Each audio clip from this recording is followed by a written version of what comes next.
liberty, and justice for all.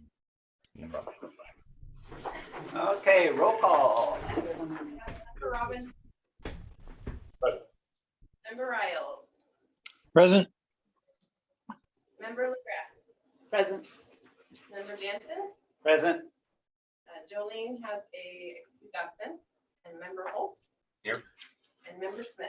Here.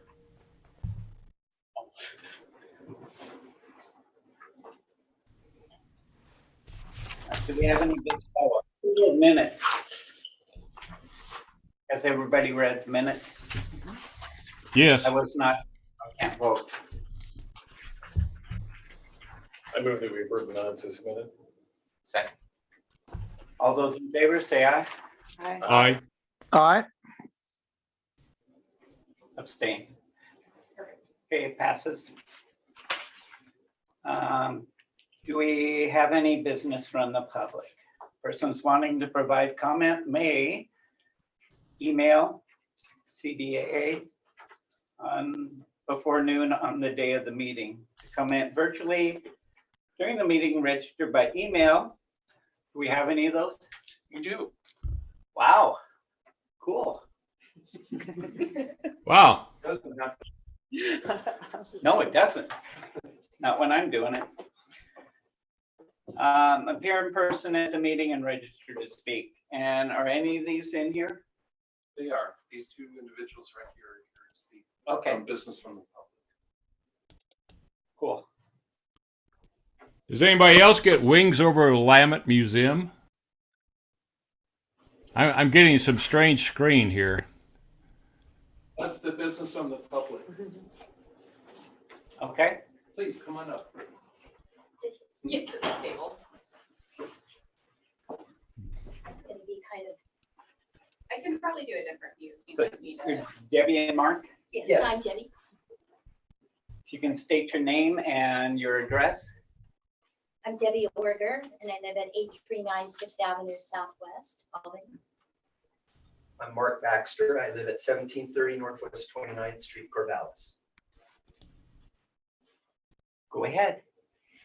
Okay, so we are two pilots who are interested in seeing the 1929 hangar out at the airport, the Albany airport, turned into a museum. The long-term goal, the museum was built in 1929, and we'd like to celebrate its 100th year. So we are here to share some quick information with you.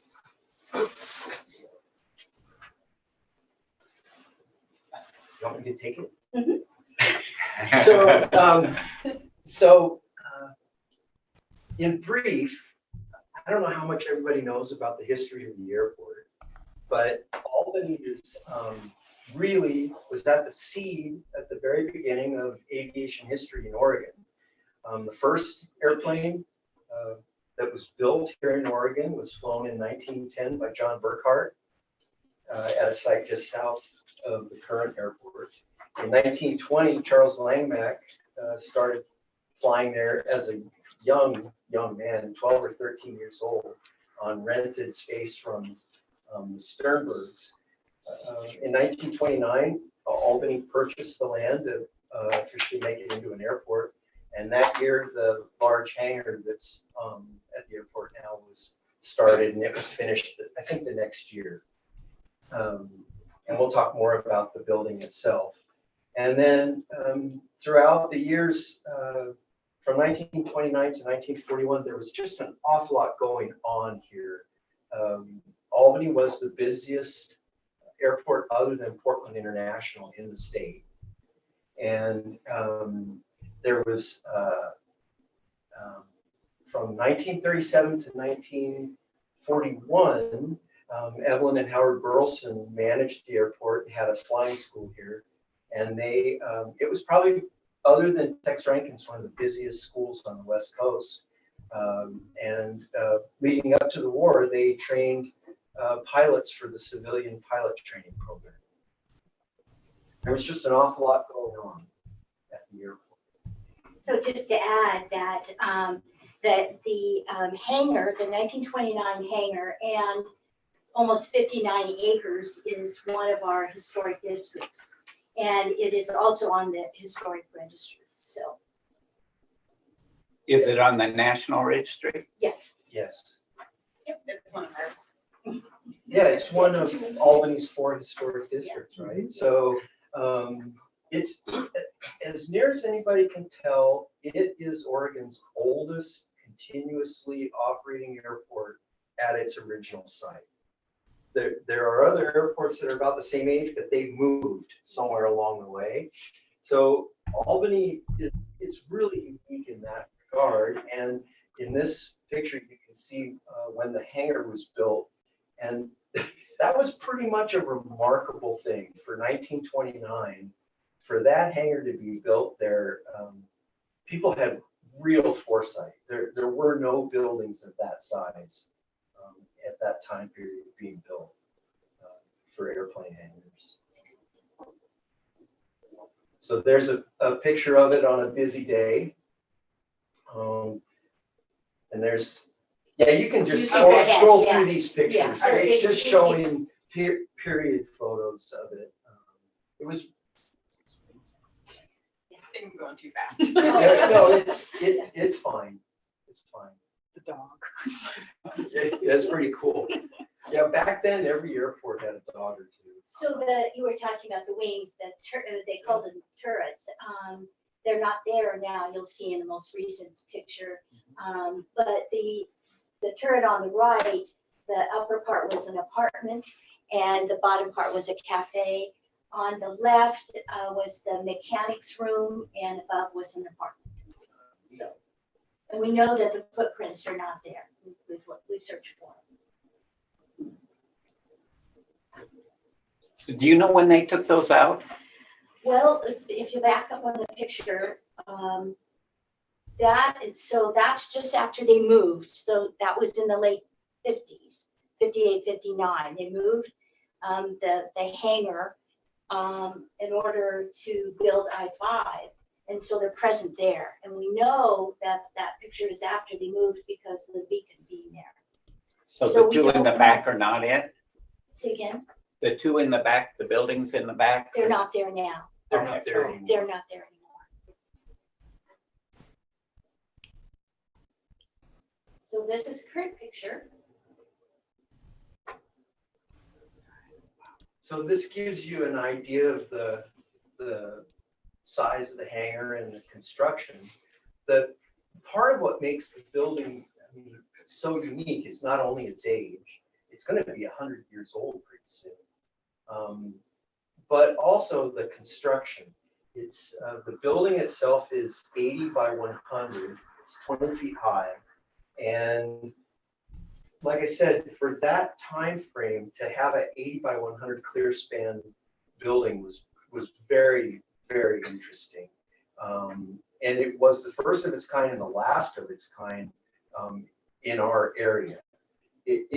The trusses are made up of 1 by 12s nailed together, and the structural members are what's called lattice work truss parts. And that was common in the 20s, but it went out of favor when bowstring truss construction started happening. So this is without a doubt the only building of its type in Oregon right now. And it's still in really good condition. And here's some pictures that will go around and show you the building as it is So it's a today. we'll walk around 360. So did you want to talk about that? The laminations, yeah, they're 1 by 10 or 12.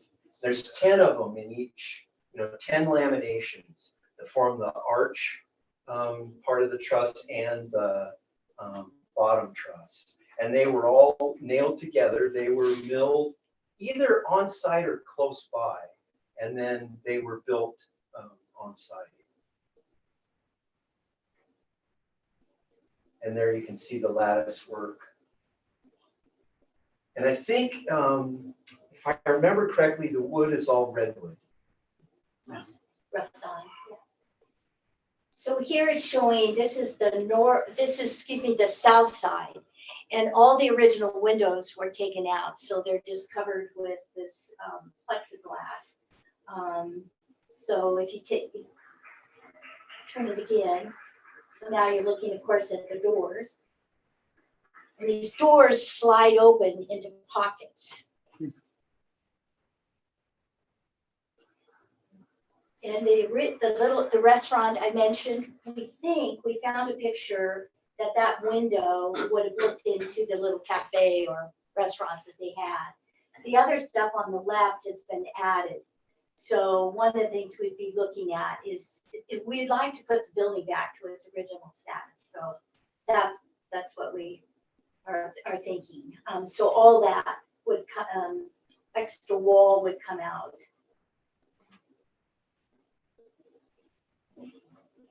This is looking towards the back, and when we look at old pictures, there was a fairly large door that we don't know what it was used for, but maybe bringing in equipment or whatever. But so this is what's on the west door now.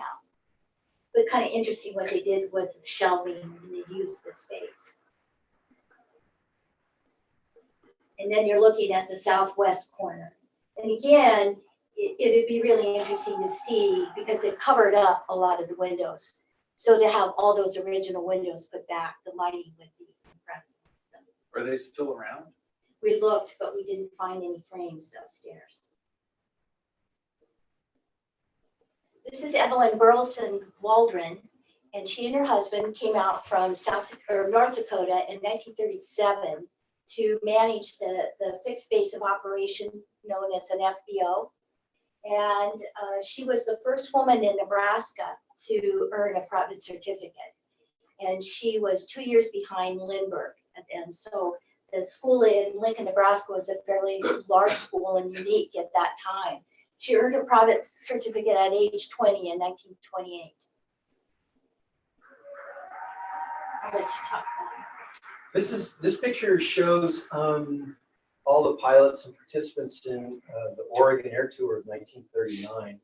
And it's significant to Albany because Albany was the home base for that air tour. And Evelyn Burleson was, she's in the picture there, but she was one of the organizers. And at that time, these air tours were organized and set up to travel around the state to small airports and promote aviation. Because during that time, there was actually a fair number of people that really didn't know much about aviation, believe it or not, and didn't think it was safe. And so they did these air tours where they did flying displays and hop rides and did aerobatics and just got people used to aviation. But the 39 air tour started and ended here. So prior to World War II, the FDR program was the civilian pilot training program. And this is Evelyn with her first class. There's one student missing. There were 10 students. So she's standing with her first class. They were usually college students that came from Oregon State University. She's working with the women. So they also took women into the pilot training program. And these pictures were all taken at Albany. Yes, this is all Albany.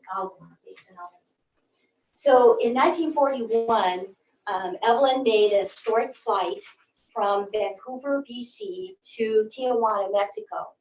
And she flew that little Taylorcraft 16 and a half hours nonstop.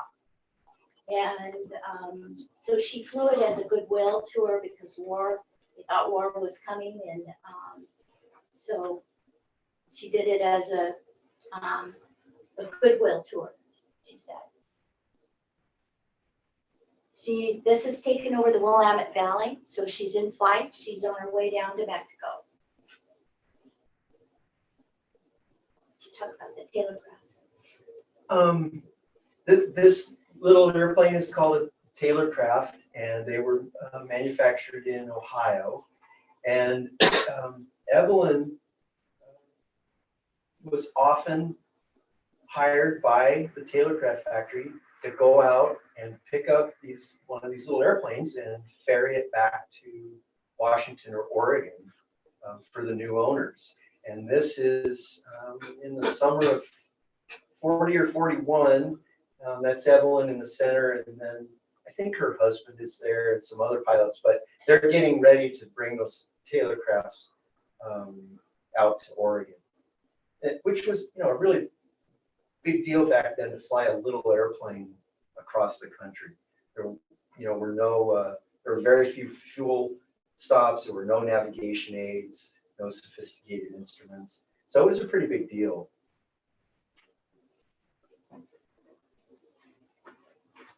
The name Wings Over Willamette is a proposal for the name of the museum, so it's not something that is chosen. But Evelyn wrote an article for the Democrat Herald, and she did this weekly, and she called it Wings Over Willamette. So we've been working with these people, with the city. Today we met with the Albany Regional Museum to talk with them. In 2024, we're going to have an exhibit about Evelyn.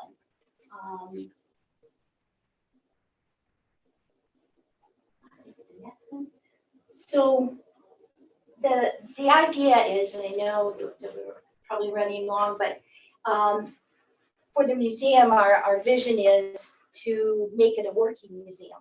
So there will probably be some static displays, but it's really a place for people to come to learn about aviation and to experience it.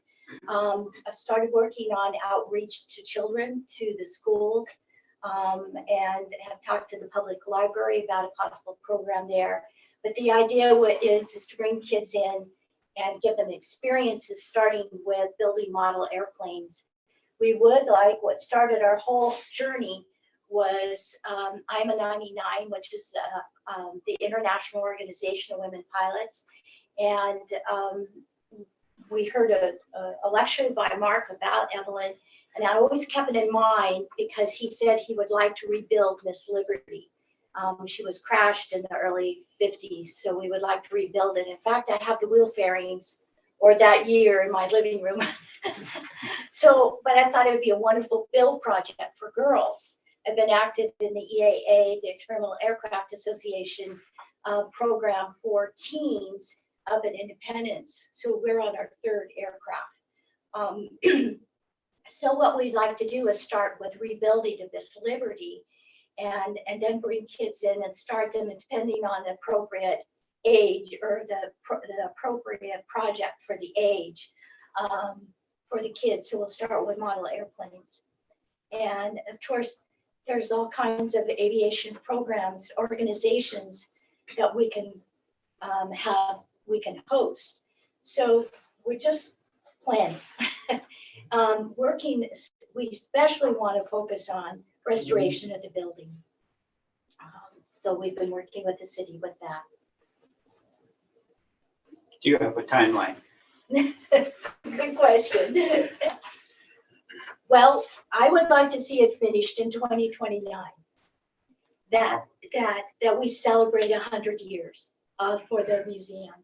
And at that same time, that's the 100th year of the 99s.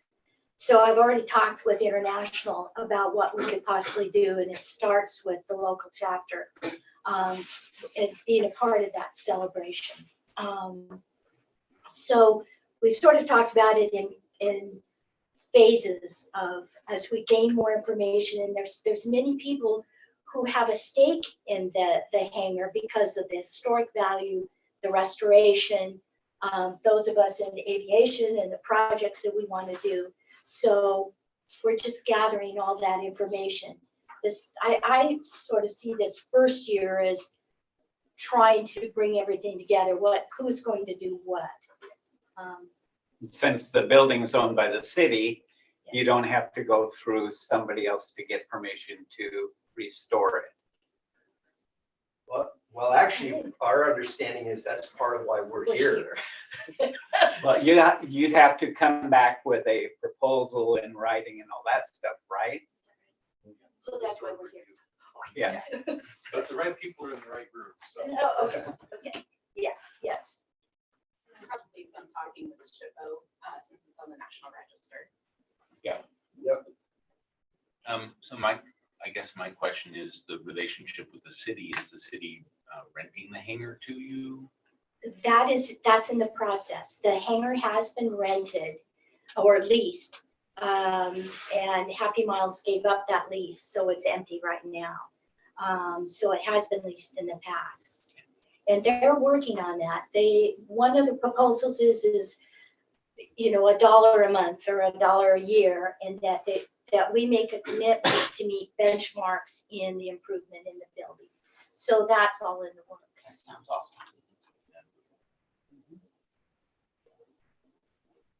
Mind if I ask a quick question? I was told probably 10 years ago that somebody locally had a collection of like flight attendant uniforms. I know about that. Do you know about that? I do. And it seemed like something that would be really intriguing to have in a museum like that. So I don't know if somebody still has those. One of the issues is, and I'm learning this, is that when you take in collections, you have to make sure that you can maintain them. And that's one of the issues with the uniforms and everything, is that you have to have a temperature controlled room. You have to have all kinds of things beyond my knowledge level, but I'm learning about that. So yes, I do know Michael and Johanna, yes. Amy and Keith can help you with that. We're at the museum. Yes, Yeah, we met with them today. And part of your question about the timeline, it sort of depends on, right now we're at the place we're deciding what the infrastructure will be, who the stakeholders will be, and the timeline will somewhat depend on how that plays out. And so we're working with Keith and the executive committee to kind of flesh out how we would be partnered with or work under the Albany Regional Museum. So you wouldn't have to have a board of directors and all that stuff. So that's that's one thing, right. yeah, that we're considering. Cool. Well, good luck. Thank you. So what do you want from us then? You'll direct us then at another time? We should connect. Alyssa is running our historic preservation program, so setting up the time to meet with her, and I would be interested in also sitting in on that. The other thing is I've been trusted with a key. So, so if you want to take a tour of the hangar, I would be glad to do that for you. And I think you would really be fascinated with it when you see it. Thank you. That sounds wonderful. Thank you. Thank you. Thank you.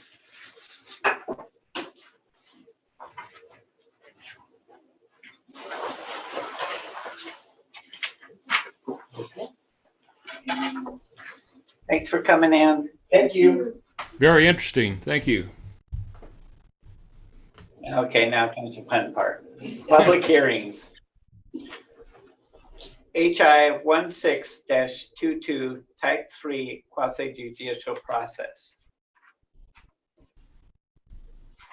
Historic review of exterior alterations and use of substitute materials at 411 2nd Avenue Southwest.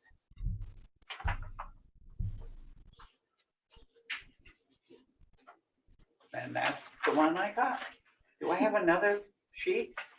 You should have a chair guy. I don't.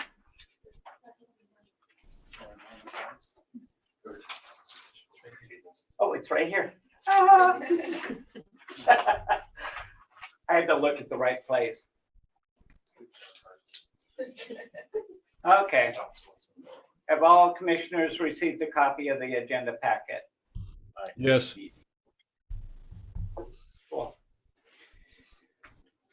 I call to order this quasi judicial public hearing at, what is it? 1824? 6:24. I think 626, but that's okay. If you wish to testify, there were 3 options available, which were described on the commission agenda. Do any members wish to declare a conflict of interest? No. Do any members wish to report an ex parte contact? That's a no. Do any members wish to report a site visit? Go by it all the time. Yeah, I was in the building before it was restored with first and seconds with all the stuff when, well, yeah, that and when, Annie's was in the back and Yes, the you- windows had just been opened up and it was pretty amazing. Anybody else? Do any members wish to abstain from participating in this procedure?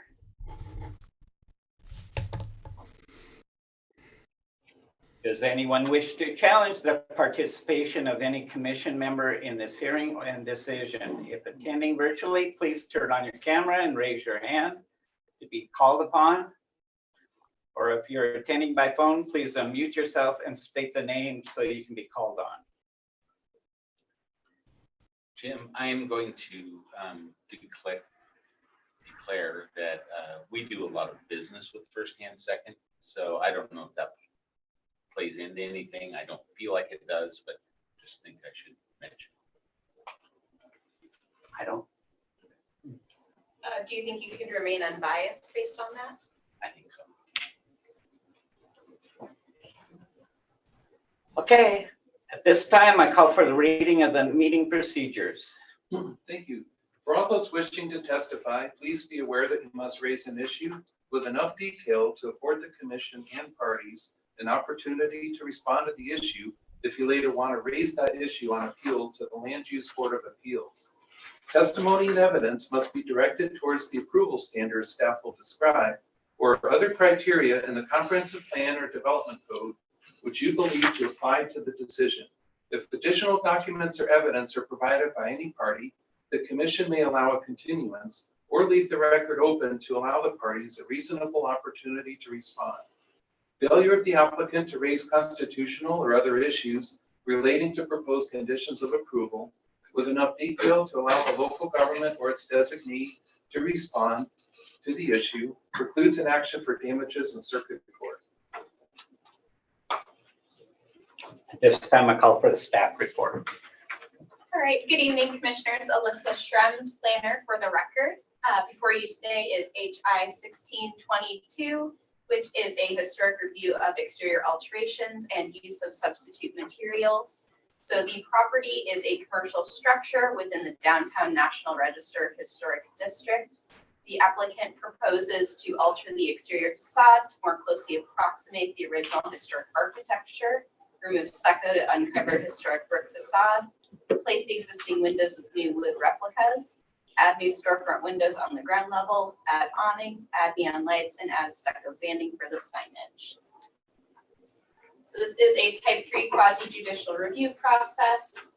Notice was mailed, should have been December 11th, thereabouts. And the staff report was made available on December 28th. No comments were received during the comment period for the staff report. However, comments were submitted today and have been provided to you. You should have a copy in front of you. So this is the building right here on 2nd Avenue. This is what it looks like today, based on Google Earth. So you're going to be using the historic review criteria for exterior alterations, which is 7.120 through 7.165. And the Landmarks Commission must find that all the request meets the following applicable criteria. The historic review for the use of substitute materials needs to meet 7.230 through 7.280. Which is eligibility for the use of substitute material and the design and application criteria for the use, as well as the Secretary of Interior standards.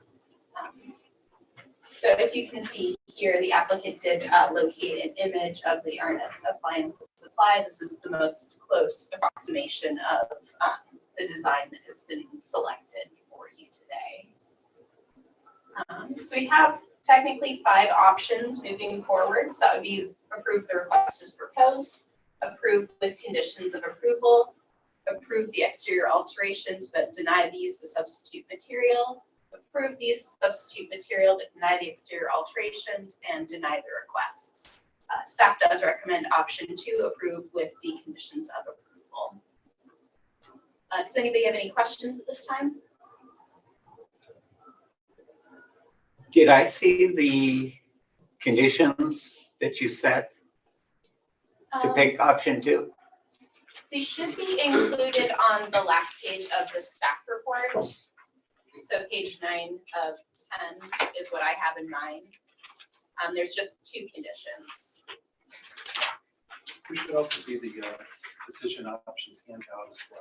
I don't think we usually include the conditions on there, Oh, not the conditions, just Yeah. options. just the options. That's on page 9. So it's below the motion, but above attachments.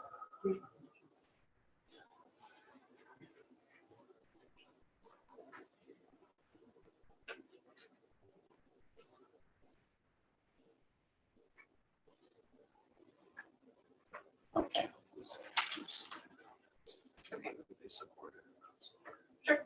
And then for the record, the comments submitted were from Friends of Historic Albany, and they did recommend approval, but did want you to look closely at the use of substitute materials and whether or not it qualified.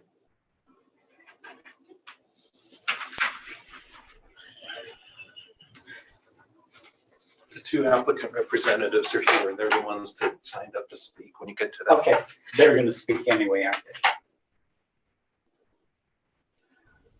Okay, do any more clarifying questions from the commissioners? I did not receive the, I see that I received the staff's comments, or not the staff's comments, the comments from like Friends of City of Albany at 5:22 this afternoon. I had not reviewed them at all. I understand that they probably came in very late. It seems to be not giving me very opportunity really to evaluate the comments of other parties in this matter. That was the only one that was received, was them for this hearing. And I do apologize for the late sending of the comments. Today ended up being a rather hectic day, and 5:30 is about when I remembered to send them off to everybody. So I do apologize for that. Not a problem. We will now take testimony from the applicant. Would the applicant please state your name, address, and make any comments you may have for the commission? That's you guys. Please go ahead. Okay. Yeah. Formality. I know, must it's like be it's a made. little formal. My name is Taylor Rosa, and then my address is 919 Northwest Rondo Street, Albany, Oregon, 97321. And I forget what else I was supposed to state. That's it. Okay. Yeah. So I believe you guys have looked through the application, so if it's okay with you, I'll just do a brief summary and then just open it up to whatever questions you may have. Essentially, First and Seconds would like to do an exterior renovation to their main entrance, which is their south facade, located on 2nd Avenue between Ferry and Washington. We did a lot of due diligence to prove the history of this building for 2 reasons. One is that it adjoins another building that has historical significance. I'm calling that the 401 building because these buildings have gone by so many different names. So just the addresses is what I associate them with. And then the 411 building, which is this building you see as First and Seconds standing today, is not the one that was originally constructed when the 401 building was in 1875. Sorry, I shake when I talk, so I do not like public speaking. It's not apparent. Good, yeah, good. I'm just like breaking the ice. I'm gonna fast forward to when George Hurley owned the building. In 1931, he moved an old Corvallis postal office and used the materials to construct the 411 building you see standing today. So we do have an image that was presented in the application of the original structure from 1875, and then the next one, the Arnett Building Supply Shop, is when we assume the tall structure was torn down, this new one was constructed, and that is what we're saying is the origin of the building you see standing today. What's notable about that is a brick facade used from the old Corvallis Postal Office. You got the wood windows, you got brick columns, neon lighting, some signage banding. The 401 building started modernization for the Art Moderne period in about 1938, but based off of the descriptions that we provided in our narrative, it was clear that it was only to the 401 building and not the 411 building. The 411 building did not undergo modernization until 1946, which we define as significant because 1945 and earlier is what is defined as historical significance for materials and buildings. From there, you have a lot of different ownerships, such as like Steamboat Annie's in the back, Gibson Girl Clothing, and now you see First Hand Seconds today. What we're proposing is essentially to bring it back to the original. The brick facade is still there under the stucco, so our plan is to remove the stucco and the added brick veneer columns to uncover, again, the existing historical brick. The windows on the ground floor are non-original, so we'll essentially replace with windows to approximate what they would look like in size, shape, and materiality. And then the windows on the second floor are still there, but covered up with asbestos panels, but they are damaged beyond repair. So again, we're proposing to replace those with the same sizes, shapes, and styling of the original photos that you see in the Arnett building. We're also proposing to incorporate the neon signage or the lighting, I apologize, that you see in the historical photo. And then we are proposing stucco banding to give a close approximation of the signage banding and materiality that we don't know what it was in the photos you see. That's my brief recap. So I'll go ahead and open it up to any questions. So my first question is, how was it determined that the windows were not repairable? Our contractor, Matt Piper, inspected them. We also looked at them on site. I included some very close photos as much as possible, but they're warped. There's a lot of water damage. The glass panels are cracked. It'd be very costly and almost impossible to replace or to repair them. So our proposal is to just replace. And are they all in that condition? I believe so. Yes. Do I have to state my name? Sorry, yeah. I'll just go on up. Matt Pyburn, 1136 Crescent Drive, Albany.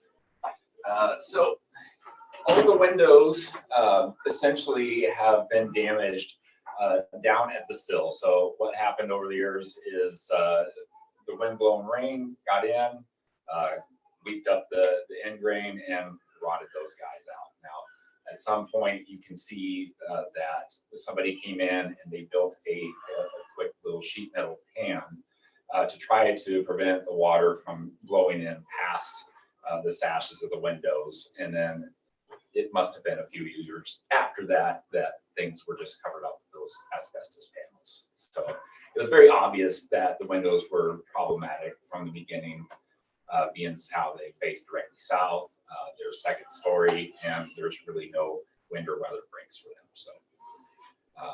So do you know when the asbestos was put? That's on the outside. I know that Yes. much. So do you know when that was put on there? Was that when they did all the? Ish. Yeah. Ish? So it's the panels were placed around the time that the modernization began.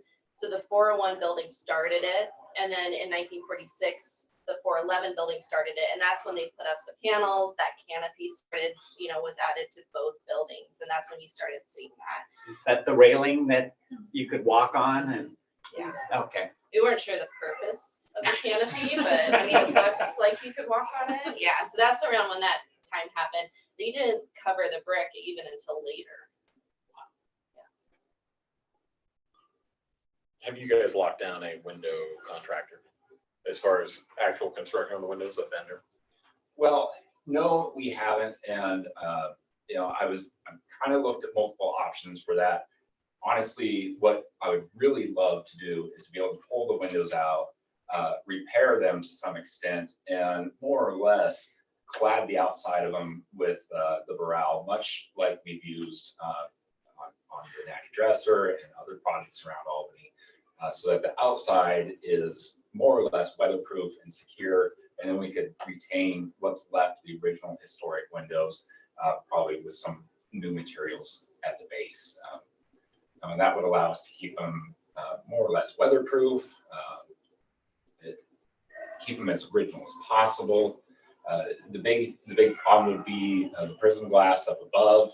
There are multiple pieces that are broken and or missing, so finding that would be a little bit of a difficulty, but other than that challenge, I think it could be undertaken.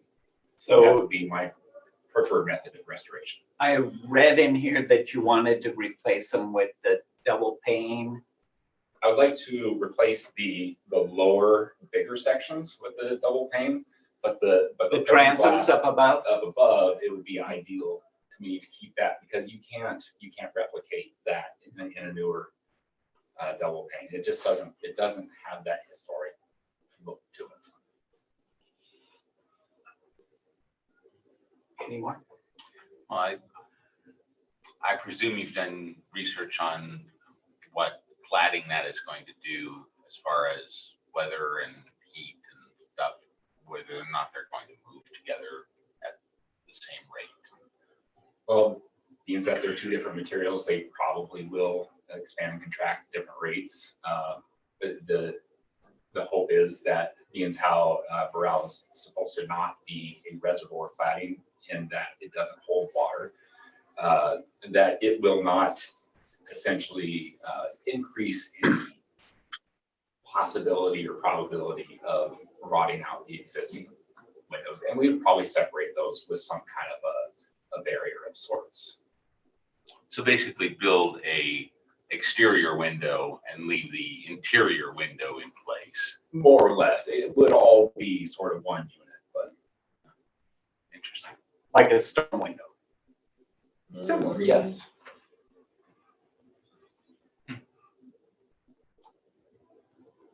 I applaud the thinking out of the box. And the ones on the main floor, those are gonna be the large size windows like you put in the Natty, or are they?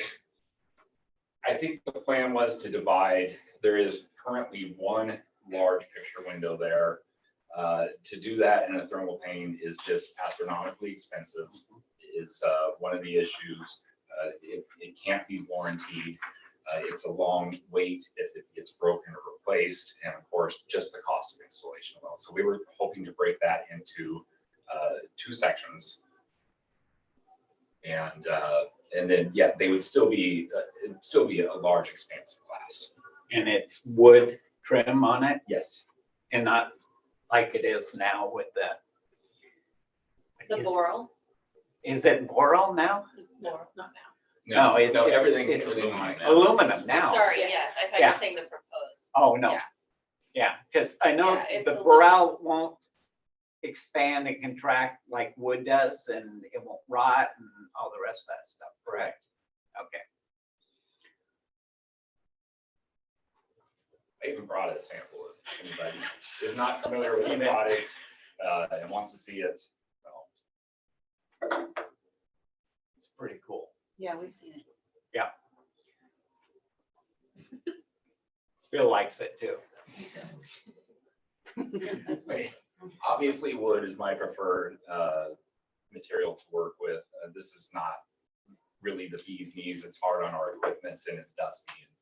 But you know, it only makes sense to me to put something in that's going to last and it's going to serve the building owner well and keep maintenance costs down. So Cool. Any more? So it's my understanding from the application that the substitute materials is really only applying to any window repair that's going to happen.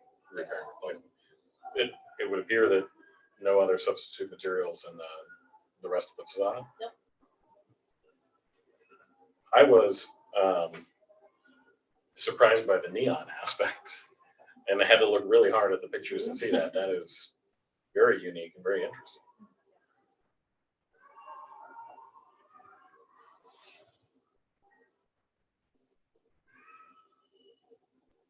Nothing out there? Well, first, let me congratulate you guys on finding that photograph. I searched for years for something like that. I don't know where you found it. But that's, yeah, I took a hard look at this a few years ago, and what you're doing is what I would do is restore those bottom windows as close as you can, and then cover the upper windows. You're talking about sort of a modified storm window approach on the outside to seal those up and do the best you can. And they're actual functioning gutters that they put at the bottom. They had so much water penetration that little galvanized tray at the bottom actually has a drain to the outside. Those windows leaked a lot. But I think you're doing the right thing, and I applaud your approach, and we'll see what happens.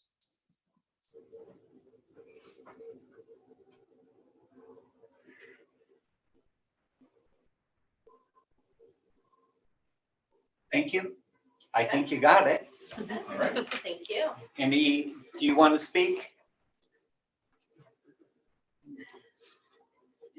Christina, are you going to talk? No, I let Taylor cover it, just here if there was Okay. extra questions. Nothing? We're just happy. You're listening? So, I'll add my name. I'm Colleen Anderson, I'm the CEO of Mercy House, which we're the operators of First 10 Seconds. And we just are really excited to be able to improve another building downtown. We've been very excited to be participants in the downtown and improving the interior of the building. And we're really looking forward to the opportunity to be able to do this with the outside. As probably most of you know, our organization is a nonprofit and we serve the community.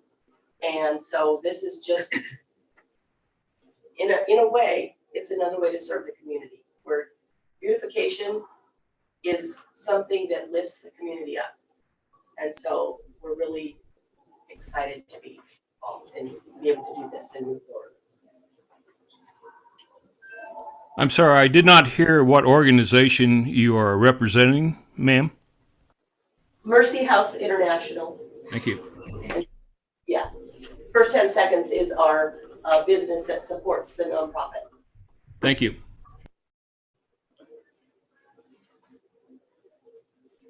Is there anyone else that would like to speak?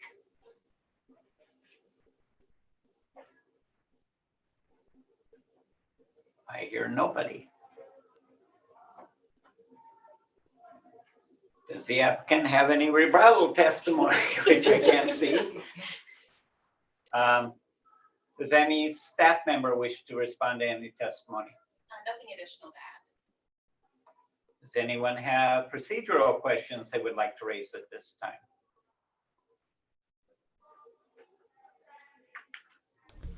Again, I would like to raise the question that the comments from, for instance, the Friends of Albany were not received until 5:22 this afternoon via email, 38 minutes before the meeting started. I have not had a chance to. That's not adequate time to review their comments, but I guess that's. Whether that's a procedural, issue or not, I don't know. Should we read them into record? Would that, Yeah. Dave, if we read them into record, would that? It may be too, I'd just like to hear what they have to say. That's my only thing, And I noticed, Cameron is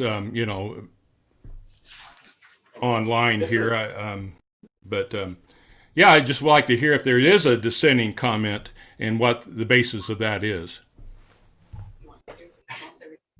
Go ahead. I'll just sit here and read. Okay. So the comments received said, on behalf of the Friends of Historic Albany, I want to thank the applicant for taking on the project to restore this historic property to its 1931 appearance.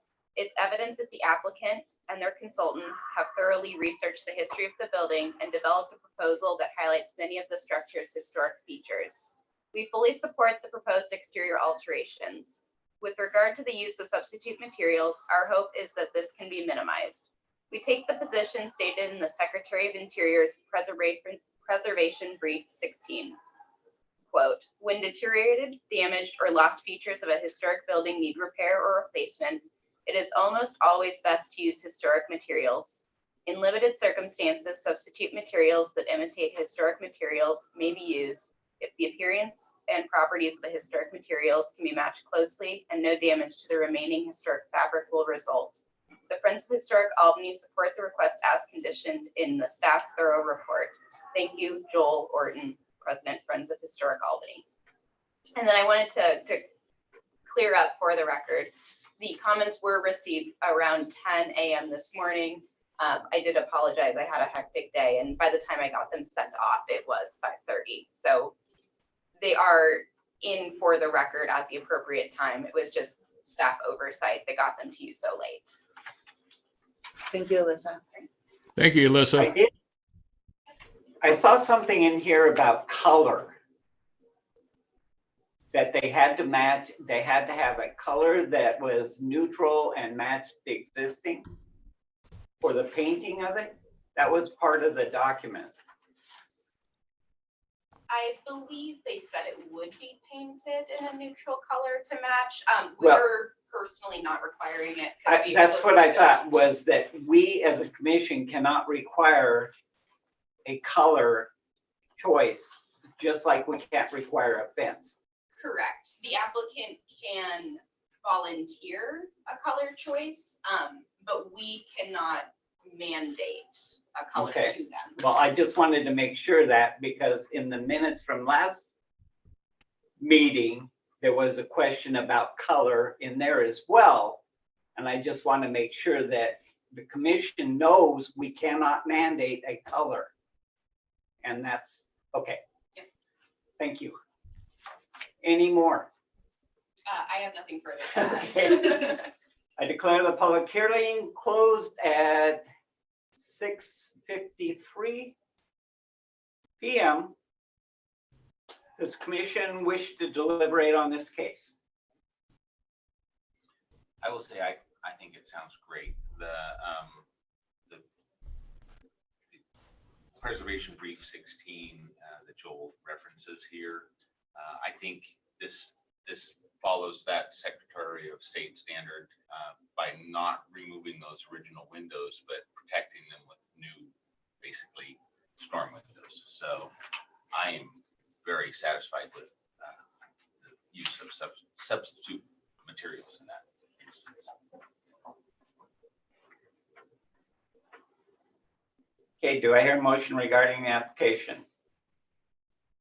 I move that we approve as submitted with conditions of approval that are stated in the staff report. Second.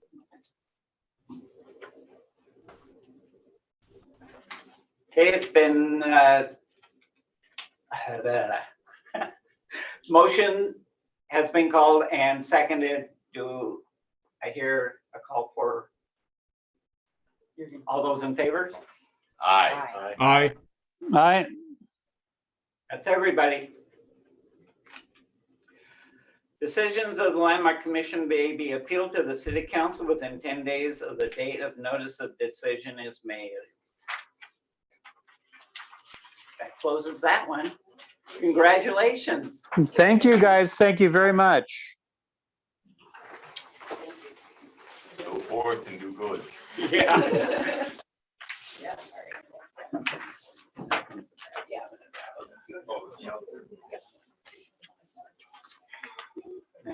See you, Matt. Jeb. Take it easy. Take care. You should be good at morale. Oh my gosh, this is Yeah. the biggest Sadly, application I've ever seen. Yeah.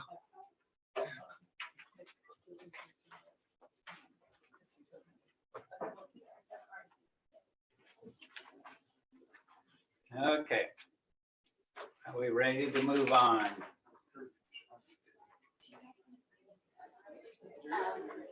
Like 2 minutes for just signing in and getting everything settled. I like that.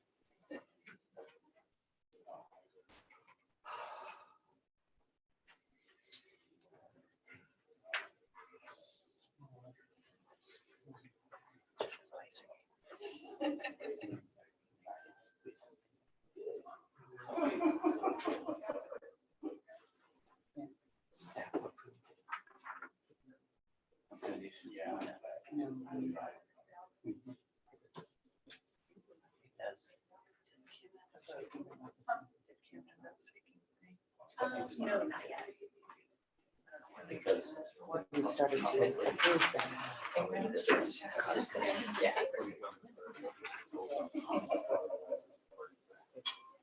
everybody If else. they use it or something. And then we've got this very exciting table for the applicant to speak at. Okay, you want us to step here? Yeah. We're usually in a bigger room. This one's. My we're neighbor. trying our best. We're upstage. I was surprised Mark in the other room downstairs, Well, The you know, courtroom. yeah, which is where we used to, you know, for I work walk by it all sessions. the time. yeah. In a new park, There too. been by the park. Oh, yeah. So cool.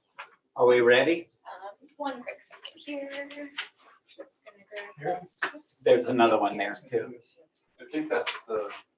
I got it. Is that the new one? Yep, definitely one.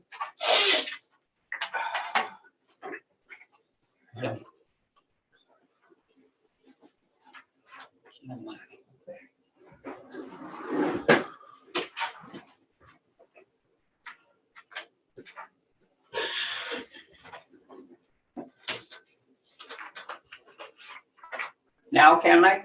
Sure. Okay. Next on the agenda is quasi judicial public hearing regarding planning file HI 1522. An application for exterior alterations for 717 Calapooya Street Southwest. Have all the commissioners received a copy of the agenda packet materials and you're familiar with them? Yes. Cool. Call to order this quasi judicial public hearing at, wow, 6:58 p.m. If you wish to testify, there were 3 options available, which are described on the commission agenda. Do any members wish to declare a conflict of interest? No. Do any members wish to report any ex parte contact? Do any members wish to report a site visit?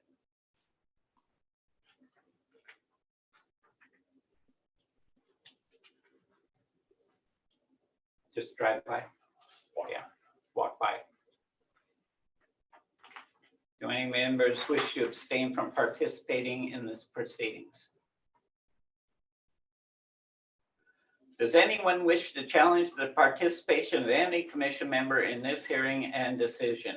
If attending virtually, please turn on your camera and raise your hand to be called upon, or if you wish to attend if you're attending by phone, please unmute yourself and state your name so you can be called on.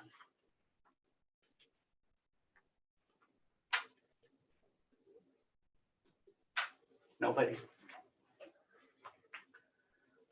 At this time, I call for the reading of the meeting procedures. Okay, thank you. Good evening. For those wishing to testify, please be aware that you must raise an issue with enough detail to afford the commission and parties an opportunity to respond to the issue if you later want to raise that issue on appeal to the Land Use Board of Appeals. Testimony and evidence must be directed towards the approval standards staff will describe or other criteria in the comprehensive plan or development code which you believe to apply to the decision. If additional documents or evidence are provided by any party, the commission may allow a continuance or leave the record open to allow the parties a reasonable opportunity to respond. Failure of the applicant to raise constitutional or other issues relating to proposed conditions of approval with enough detail to allow the local government or its designee to respond to the issue precludes an action for damages in circuit court. This time I call for the staff report. Just like this and share.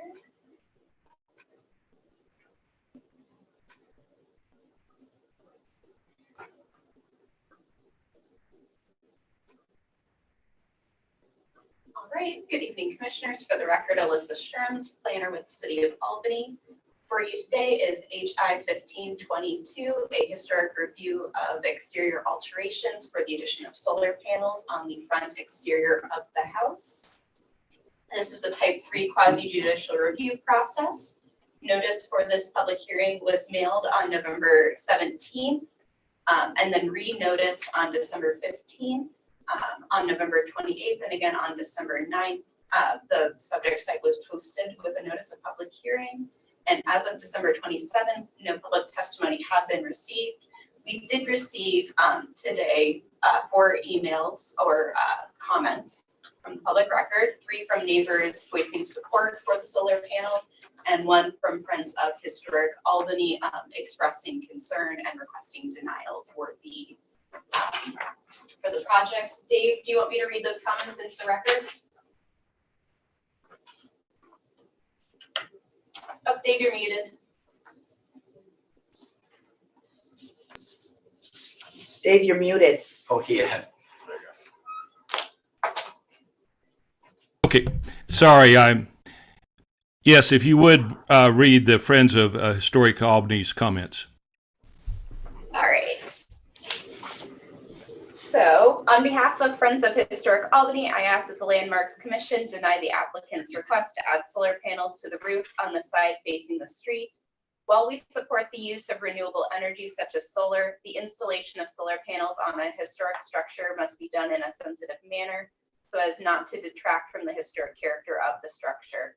The proposed location of the panels would be clearly visible from the street and sidewalks, undeniably altering the character of the structure. This proposal is in conflict with both A, the Secretary of the Interior Standards for Rehabilitation, ITS number 52, which states, historic buildings with a flat roof or parapet can usually accommodate solar panels because the panels will be hidden, while properties with a hipped or gabled roof are generally not good candidates for rooftop solar installation.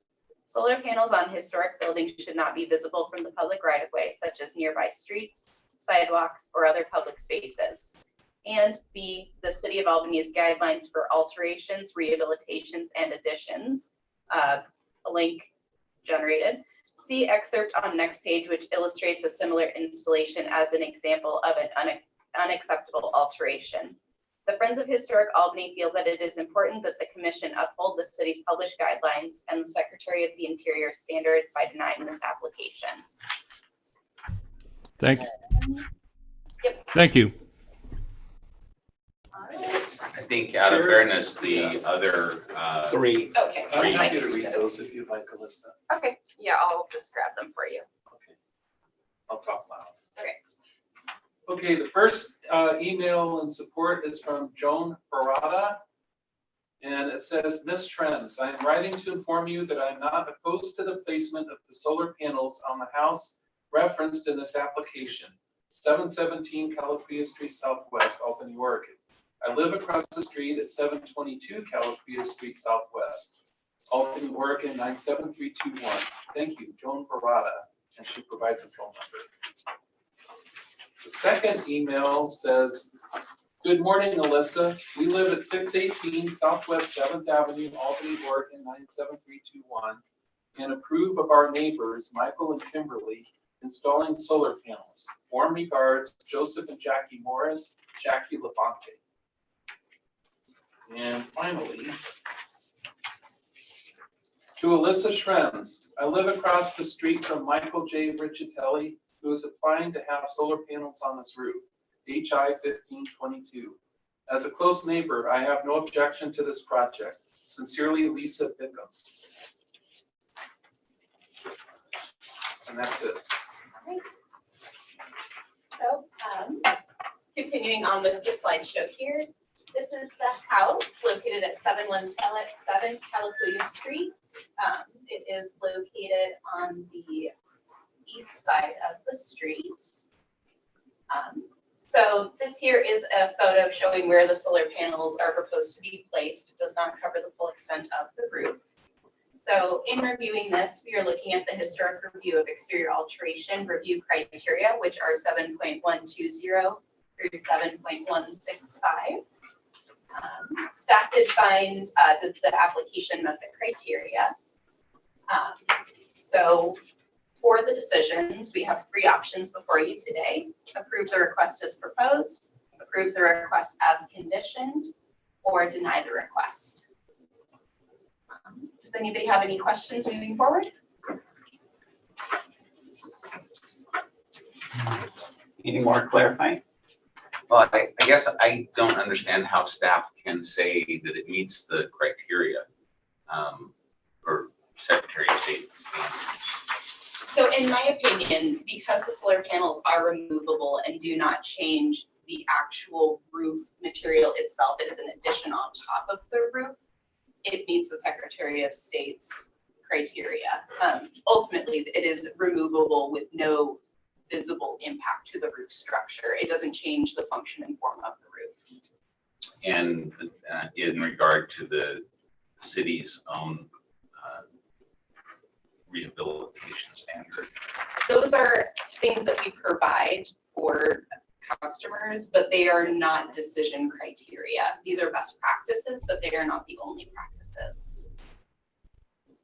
I mean, ultimately the decision is up to you guys, but in staff's opinion, the application meets the criteria.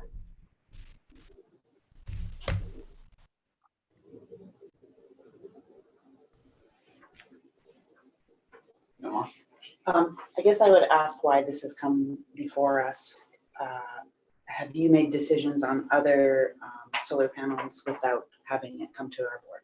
Yes, so the reason this has come before you is because when we do the staff level decisions, there's 3 ways to qualify. Most solar panels are gonna go through the 3rd option, which is that it's not visible from the street. Unfortunately, with this house, and the applicant can kind of talk about the circumstances that led to putting it on the front of the house as opposed to any other option. Because it's proposed on the front, it has to come to the commission. Okay. So we're not able to go through any other option where if it's not visible from the street, it can be approved at a normal staff level decision. Thank you. And same reason why we reviewed the prior solar panel installations. Correct. It's because of that. Yes, correct. Visibility. The one you saw recently was also visible from a street because it was a corner property. That was one on Washington. It was the other one on Calapooya. Calapooya. It was the corner of Calapooya and And 9th Ninth. Street.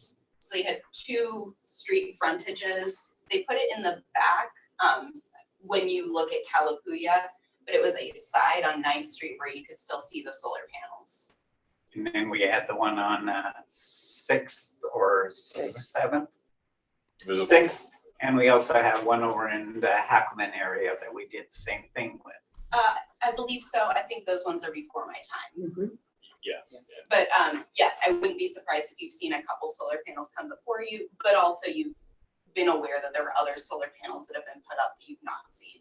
So that's the big distinction for why you're seeing it today, is we couldn't go through just the staff level review process. Cool. Unlike the 9th and Calapooya, though, this is on the primary facade. This is correct. This one only has one front property line instead of 2. But the one on 6th was the front facade. That's before I was on the commission. Yeah. I can't speak to that one. So I will defer to your recollections. We were all 3 though. Yeah. There was 4 out of the 6 were on there. Any more?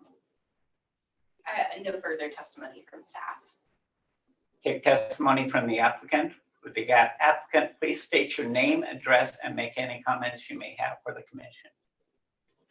Yes, my name is Kimberly Riccitelli. My address is 717 Calapooya Street Southwest. Additional comments we might have, we started pursuing this project because our existing power line actually comes from the back of the house. And there are several tall trees over that line. We've been multiple winters without power for between 2 days and a week. So we were looking into power options, A, that were more sustainable, but B, also we're having a flip switch installed so we can actually run the house just on solar panel if we have an outage during the winter.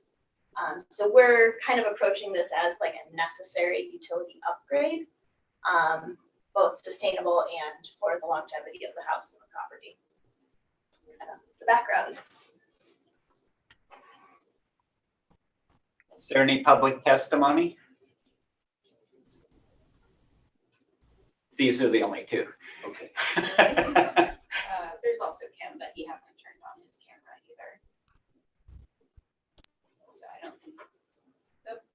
Maybe you can make that come out again about accepting public testimony now. just to make sure people heard that? Looks like There you Cameron might go. be testifying. Okay. There goes Cameron. Do you want me to go ahead and testify? Yes, state your name and your address.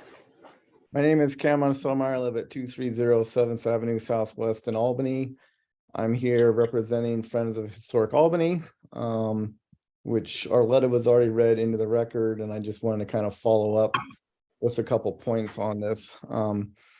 When it comes to solar panels, obviously, when it comes before you, there's a little bit of, judicial review, because not all solar panel applications are the same.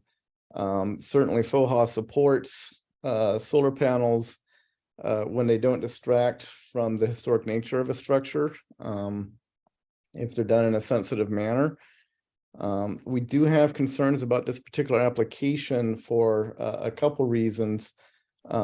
It's on the front of the house, and it's on a roof where it's going to be very visible from the street, from the sidewalk. In fact, it's very similar to the not this example in the rehabilitation guidelines.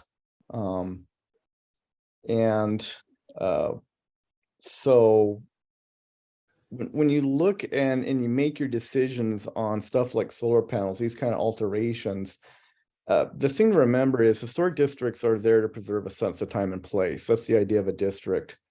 And so you got to ask yourself, is this alteration going to be compatible with maintaining a sense of time and place for the period of significance, which for the Monteith district is to 1945. And, the development code says in 7.150, the alteration is compatible with the historic characterizations of the area and with the size, scale, materials, and architectural features.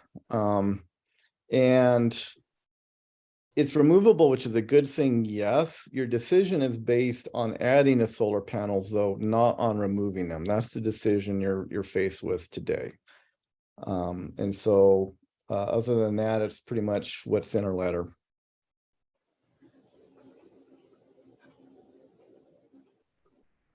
Okay, thank you. Is there anyone else who would like to speak?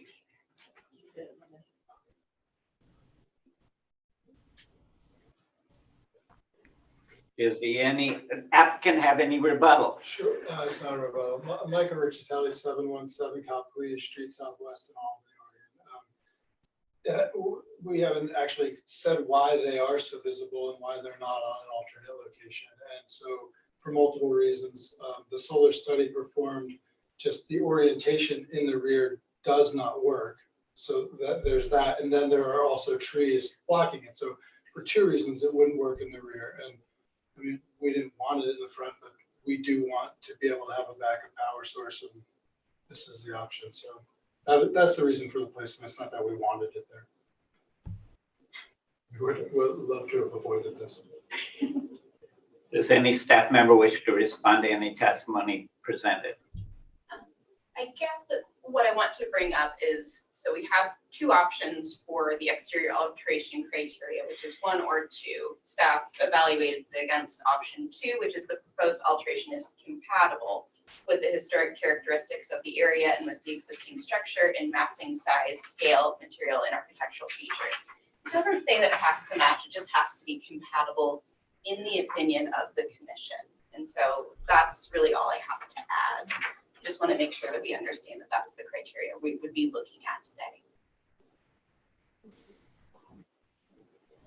Does anyone have any procedural questions they would like to raise at this time?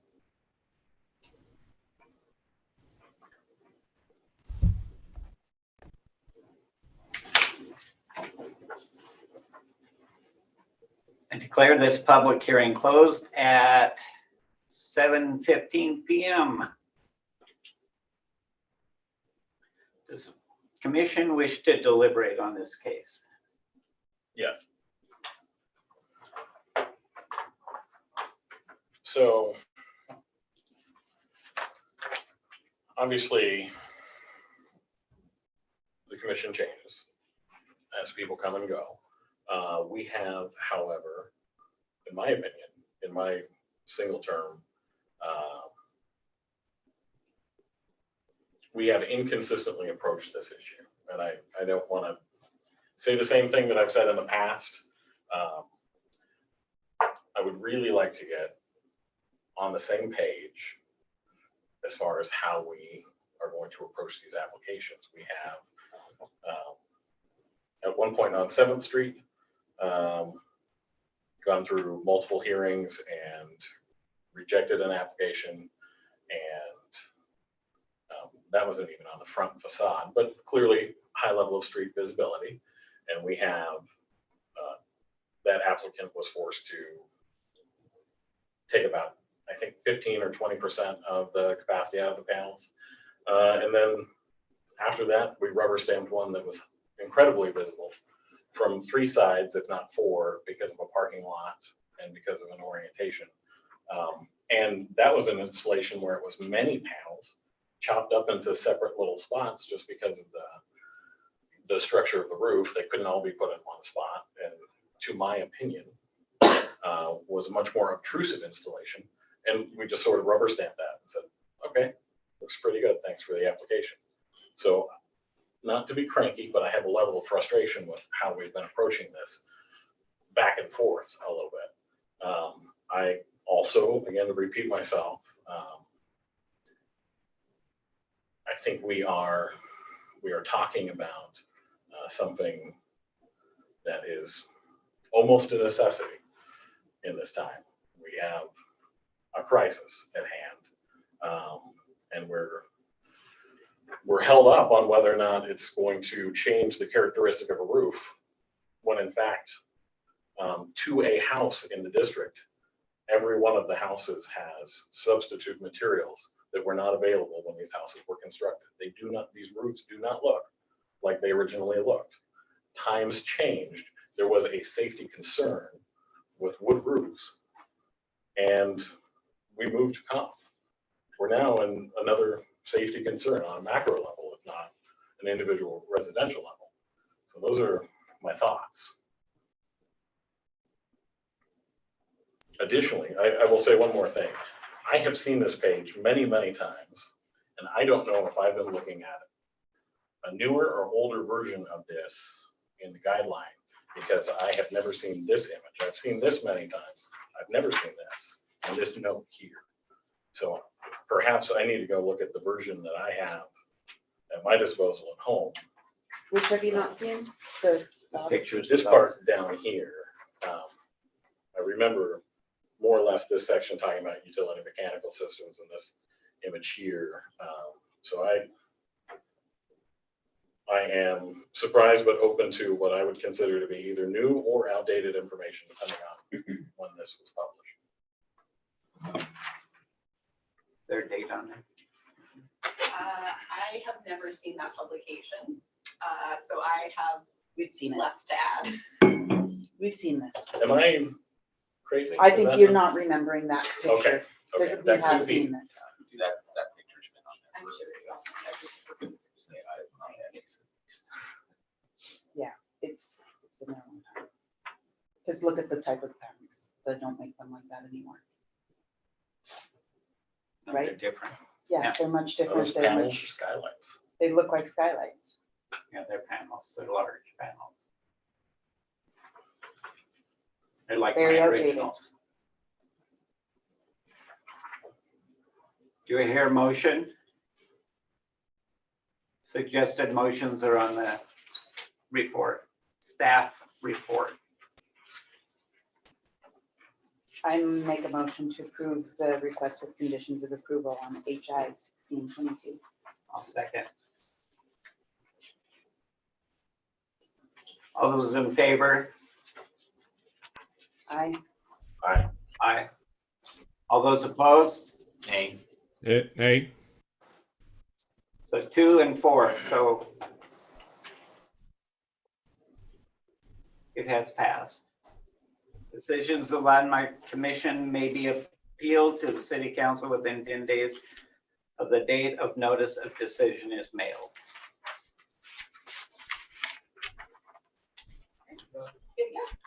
Thank you. You got batteries in there too? Not yet. No. Winter time. For the solar. Yeah. Yeah. Business from the commission. Don't have. Anything? Yeah, I do. I've been trying to hunt down some windows for the old Albany High School, and with the holidays and everything in between, I haven't heard back from everyone, so I'll have to carry that over to the next meeting. It looks like there's some possibilities. We might find a solution for that. I know it's been hanging on a long time, so be a little patient with me, and hopefully we can find something that'll work. But at this point, with the holidays and everything else, it kind of drug out, and I haven't heard back from everyone yet. Did you get my email, Bill? I don't know. I guess not. It had a Oh no, the one about, yes, I did get that, and I responded. And so, did we hear back from him, or? I connected with him and asked him if he'd be interested, and he said yes, very much. So I passed his contact information to you because I don't know the building you're talking about. I know the old high school. The old high school. It's on Fourth and Yes, West. I did get your email, and I, yeah. So what we need to do then is, I'm trying to remember who. His name is Mackenzie. Pardon? Oh, no, Mackenzie Strong. Yeah, I'm trying to. Who would be the best at the school or the church at this point to get him in touch with? I'm not sure who that is. Maybe we can look back at our applicant and get you the applicant's phone number and stuff so that they can contact them directly. Because what she's bringing up is that there's someone who specializes in restoration of older windows and wood windows and can maybe build something from scratch for those. And it'd be nice to have him in there and give them a proposal. That's right. So Go ahead. Are we replacing the windows because they were changing the look of the windows? They're no longer whatever they were, and what they were putting in was not even close to it. So are we going back to the old original?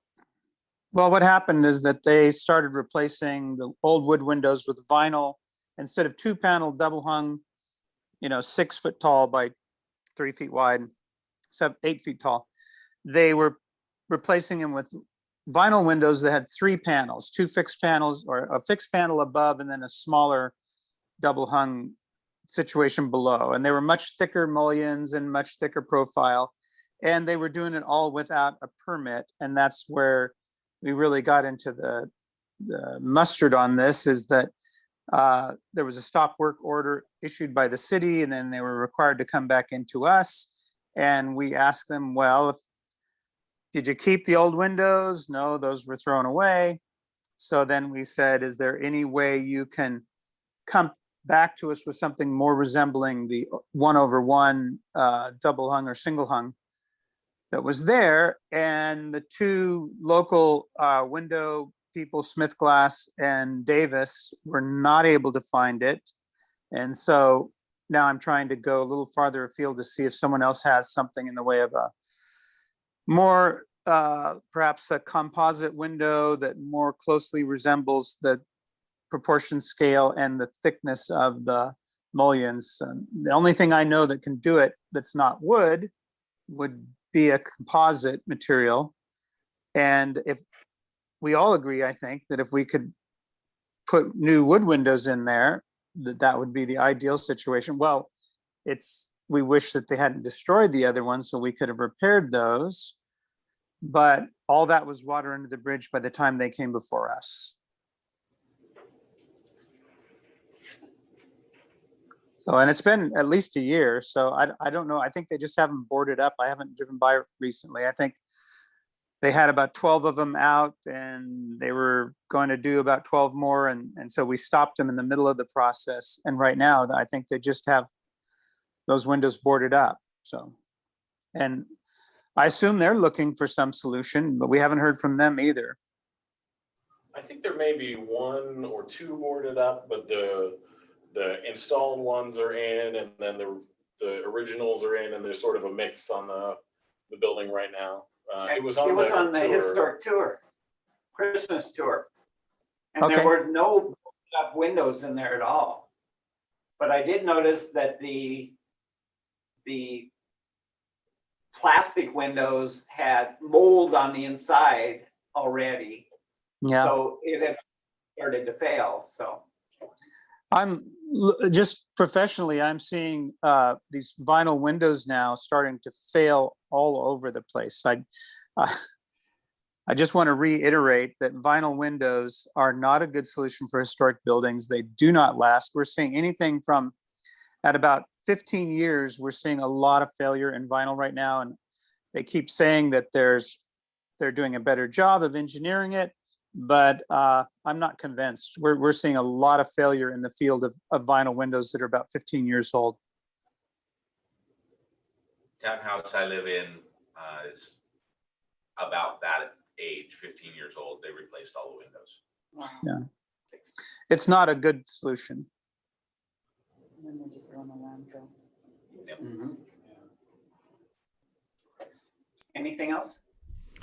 Yes, I'd like to compliment the commissioner on my left, usually sits on my left, and sorry, I forgot your name, but for his comments on regarding the solar, photovoltaic, panels on the roofs. I think it does sound like we are somewhat inconsistent. As an engineer, I am actually very much in favor of photovoltaics and that sort of alternate energy sources. But on the other hand, I also have to, realize and that, it does change the character of the house. So I don't know if there's any way this commission can get together as a group and discuss this and come to some resolution, although that would probably be a public meeting and maybe that's not, feasible. But anyway, that's just my comments there. Yeah, I appreciate that, and I agree. Historically, when we've had some availability on other facades and a few on the front, we've made people move them around. Where we had really no other choice, we caved in and let them do it. It's kind of a project by project decision. And it feels like as we move forward in time, we're becoming more lenient, and maybe that's appropriate. It's a difficult one for me because I can really see arguments on both sides. I'm split right down the middle on it. So I had a new one put in recently for 15 new panels on my house, in addition to the 12 I already had. And I went through basically hell to get the 12 on. But the 15, it was rubber stamped by you guys, and they're visible from the canal, which is a street, 8th. So it was like, oh, okay, that's fine. So it's not a main street. It wasn't Broad Albany. It's in the back. But the power output from these 15 is going to be 10 times more than what the original 12 were. So things are changing. They're thinner and all the rest. So we got to start thinking about things like that too at the same time. Did you sneak that through on me? No, I didn't. They weren't facing central? No, they're already been approved and gone to It has Pacific been. Power. Your contractor pulled a fast one on me. That's fine. It's approved. Well, they showed you. They showed it on the other side. I think it's a difficult decision, and we just have to take it project by project as it comes before us. And I don't know that I could come up with a hard, fast rule that would apply in every situation. It's really tough because that one that we had that's on 7th, is that where that is? The house had it on the dormer and they had to move things around, but they did a great job and they got more power out of it too at the same time. Depends on what. Depends on who the installers are too. and the company selling the products. So, Well, I can only speak to what we used to do when I was on the commission before, and that is that if it was on primary facade, we denied it. that was on anything that was done to the primary. Yep. Including steps, everything. No, I'm talking about solar panels. Is Yeah, that what we're talking about? But that was everything that was visible from the street you could not do. I mean, even siding. They put up hardy plank on our garage. Shouldn't have been allowed, but it was. So, Should not be allowed. nope, Not a fan of Hardy Plank. You guys make the choices. no, nor I. Have we had any applicants for grants? So we looked at the timeline, and I think that ultimately we never got it out, basically. We've had some behind the scenes things that have come up, basically like how would we get the money to applicants and things like that. And I think with where we are right now, we wouldn't be able to successfully set somebody up for the grant process. So we're re-gearing to do more workshops and things like that, more trainings, more workshops. Basically, the risk is if we put the grant out and accept grants, they have to speed run their changes. They have to get through a 30-day review with the state, provided everything goes well. And then they would have to apply here for their exterior alterations typically. That takes more time. Then they would have maybe 3 months to do their changes. Everything has to be complete by July 31st if they want to get paid. And so we kind of looked at the timeline and we're like, I don't feel good about taking in grant requests, knowing how quick the timeline would be, because we don't want people to spend the money thinking they're going to get paid back for them to have something come up and not be able to finish, because then they're just out that money. And that would be rough for us. Obviously, like, we are the guarantors of this grant, and I think it would look bad, right? So I mean, it's rough. Like, this is not what I would like to be doing right now, but, you know, things have come up through time. And I think that ultimately what we're exploring is doing a lot more public workshops and trainings. So is the money just going to go into something else then? Yes. And not be, because you can't hold it back for like next year? Correct. So we have to spend all of our money basically by the end of our grant cycle, which is July 31st.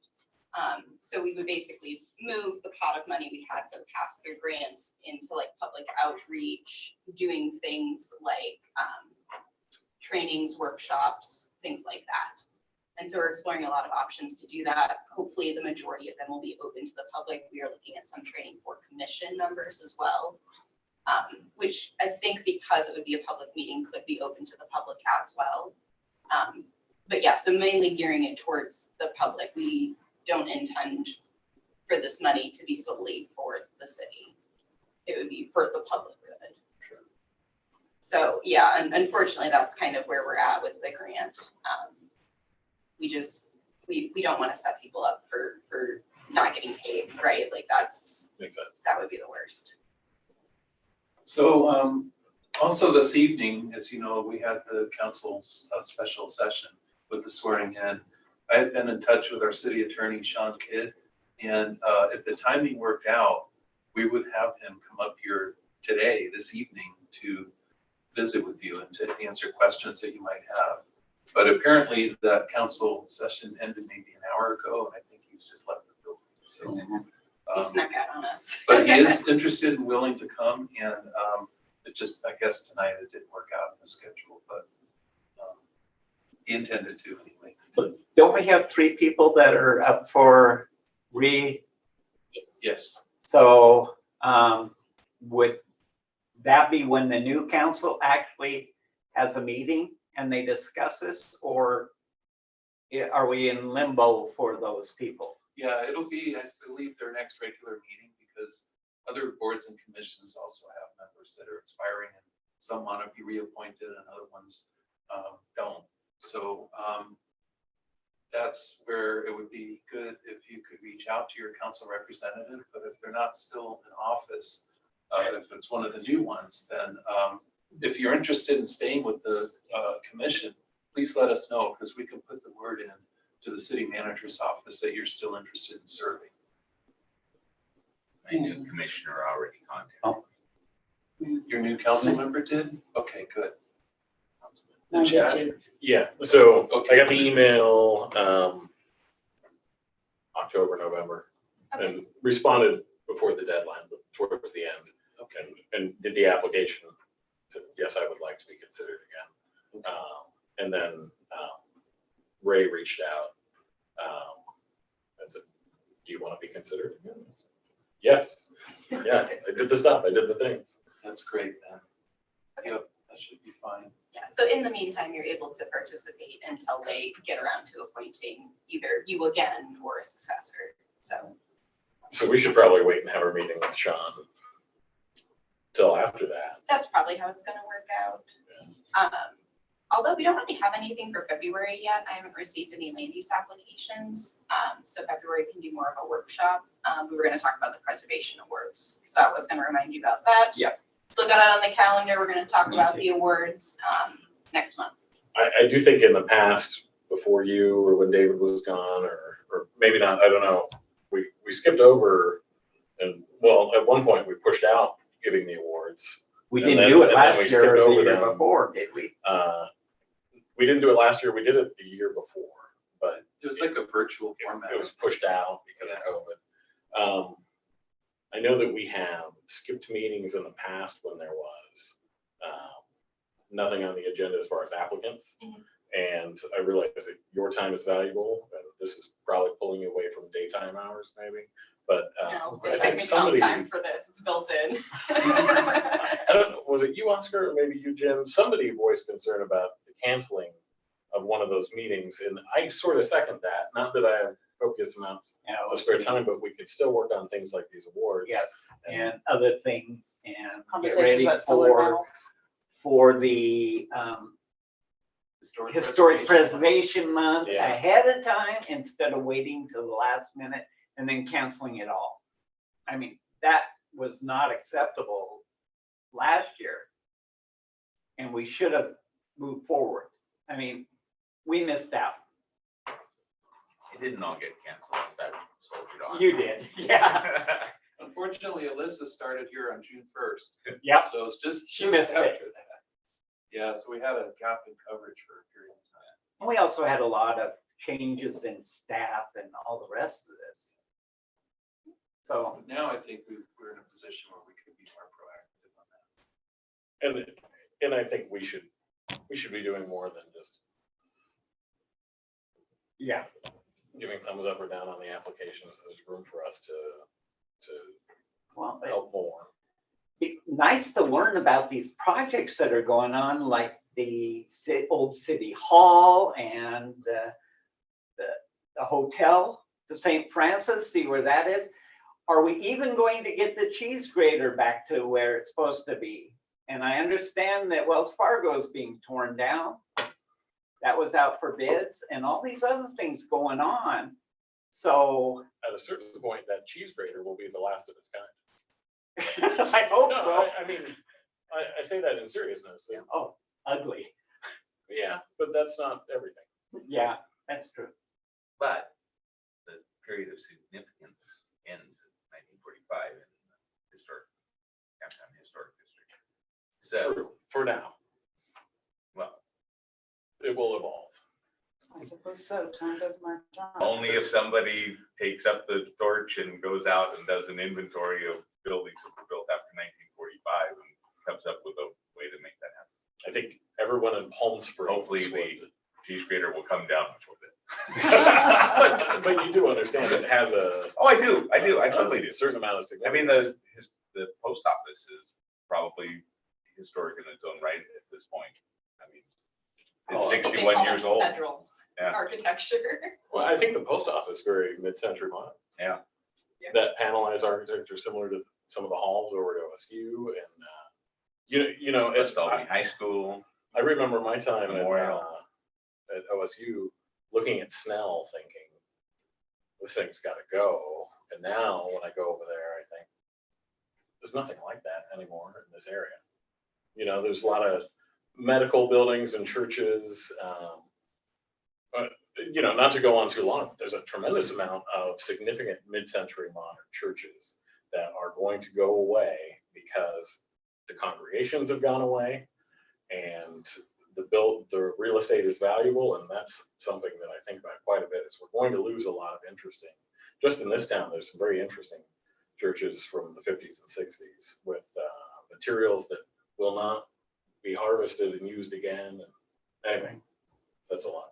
I mean, if there's an interest in doing a reconnaissance level survey, I think 2024 is the next time we're eligible for the big grant. We get a smaller grant in between grant cycles. So that's something we could talk about. So currently, I think the 40s, 50s, and 60s aren't inventoried in Albany, and they are currently eligible for consideration. I think we're even inching towards the 70s. So are we? And I mean, last time I was on the commission, we talked about this, doing a non-contiguous fifth historic district that is just the mid-century modern stuff. Oh, Yeah, that would it's be something we could so talk cool. about doing.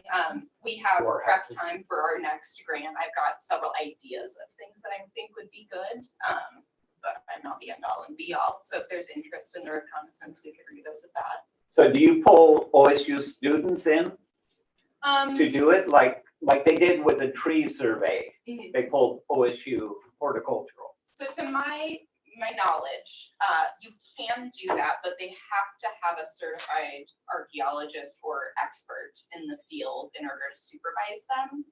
So it is an option we would have to, that we could look at doing. We could have the students look at it.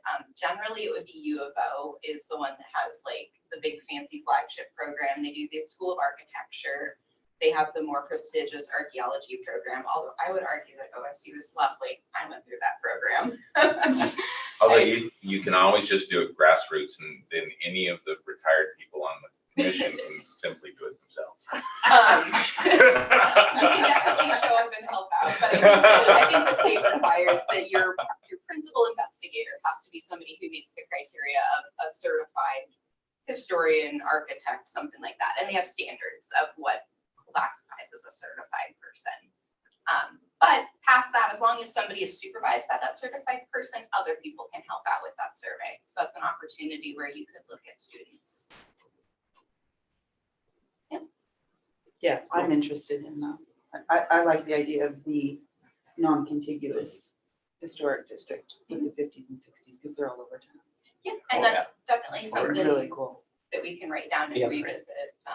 We're not close enough to the grant to really gear up and kind of formulate what that would look like. But it's good to see that there's at least an interest in that.